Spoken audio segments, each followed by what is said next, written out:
Hi, my name is Marie Laveria, and in my last video, I had a few people give me feedback on could I make a short video on practical ways of decluttering one's thoughts. So I thought I'd put something together to try to be helpful. So decluttering our minds or our thoughts is a complex thing to do. It takes effort and commitment on our part to accomplish. It's not easy. It's not like taking a pill or something like that. You got to work at it. So I'll give you a condensed version of how to, and I'm sure that if you try some of the points, you'll see a difference in your thoughts. I also want to mention that I offer a service. See my website, which is livingwithsimplicity.com.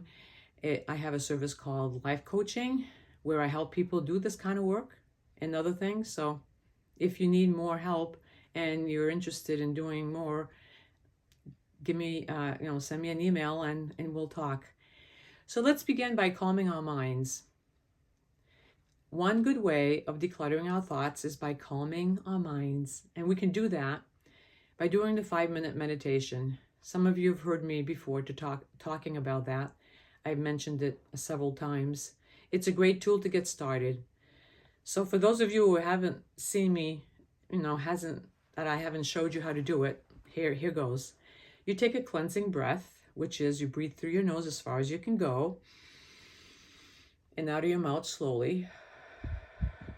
So you do one of those at the beginning and one of those at the end.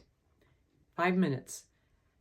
In between there, you breathe normal, and I stress normal, no heavy breathing for 5 minutes, just regular breathing, and you count your out breaths. You count 40 out breaths. I do them in increments of 10. So I'm sitting down, and my back is straight, and my head's tilted a little bit, and I may be staring at a spot on the floor. You can close your eyes or stare at a spot on the floor, and you have your hand on your lap, and when I do the first 10, I have one finger on my lap, and when I do the second 10, the third 10, and the fourth 10, then I know I'm done. I have 4 fingers, so that's how you do the 5-minute meditation. And when you're done, you do a cleansing breath again, and it clears your mind. It makes you feel like you're grounded in your body and makes you feel peaceful. So try it. It's a real good tool to get started. The next tool that I want to offer you for decluttering your thoughts is affirmations.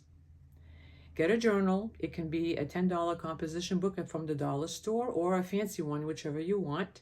Don't use pieces of paper. Get a bounded pad or a book or whatever, a journal. And start today to think about the thoughts you often think about that are negative. So you just kind of like be attentive to your thoughts for a day. And at the end of the day, before dinner, not before bedtime, because if you do this before bedtime, it might stop you from sleeping, making you worried. Do it before dinner. Think about a reoccurring negative thought that you've had during the day. You might notice 2 or 3, but just pick one. Write it down in your journal. And underneath it, write a positive thought with positive words in the present tense. That's what's called an affirmation. An example is, and this is just an example, I don't have enough money to pay my bills every month. It's a worrying thought. It's a negative thought. So to counter this negative thought, you use a positive thought. So right underneath that negative thought that you wrote in your journal, you write this positive thought.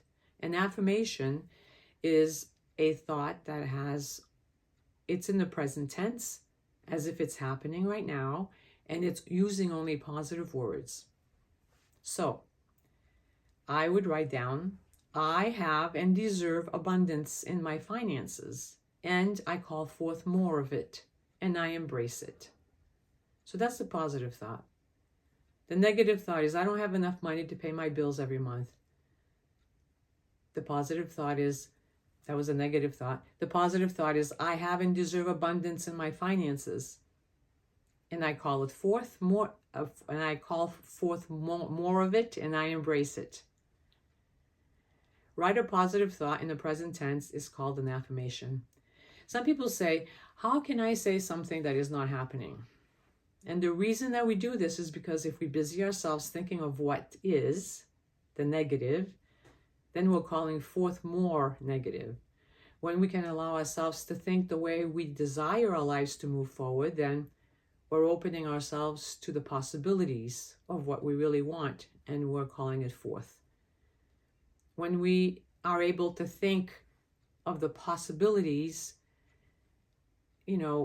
it makes us have motivation to do things differently sometimes too. It's just it opens doors of the positive. In the meantime, concerning money, we need to be frugal and responsible and work for what we want. The thoughts are an added measure of moving in the right direction. Motivation.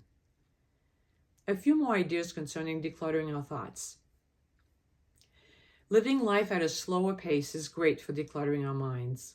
Doing less, clearing our calendars from things we really don't like or want or don't want to do is very smart. Also, living more simply with less is also a great way to help declutter our minds because we have less to deal with. Decluttering our possessions is the first step in decluttering our minds or our thoughts. Examining some of our beliefs is another way. The rules we live our lives by can also be helpful to us. Examining them can be helpful to us in decluttering our minds because some of our rules may be outdated and not helpful to us, and getting rid of them is a great help. I'm going to share something about I had a negative belief about my writing skills. My first language was French. My mother only spoke to me in French, and when I started kindergarten, I didn't know a word in English.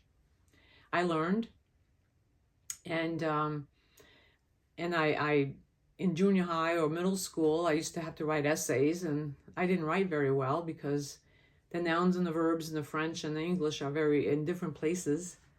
So I felt pretty bad about my writing skills. I never said I'm a lousy writer, but I thought it. So I went on, when I was 30, I went to college for 20 years. I got 4 degrees, a bachelor's, 2 masters, and a doctorates. And when I started in my bachelor's, I felt like I was a really bad writer. And I learned by getting feedback from the professors. And in my second degree, I went to Boston College. No, my third degree, I went to Boston College, my second master's.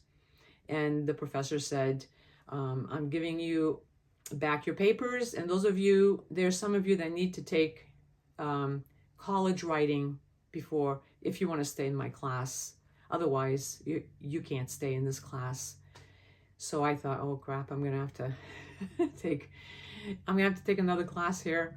So I get the paper and I look at it, and there's no notes on it. So I went to see the professor and I said, so did you forget to write down that I needed to take college English writing class? She says, no, your writing is fine. So that was my moment of knowing I had arrived at the place in my life where my writing skills were good and they could only get better. And I did work on making them very well, very much better. And I ended up writing 3 books, and I'm writing a 4th one. So our limiting beliefs can really stop us from having what we really want in life. So don't let that happen to you. I hope that this video was helpful, and until next time.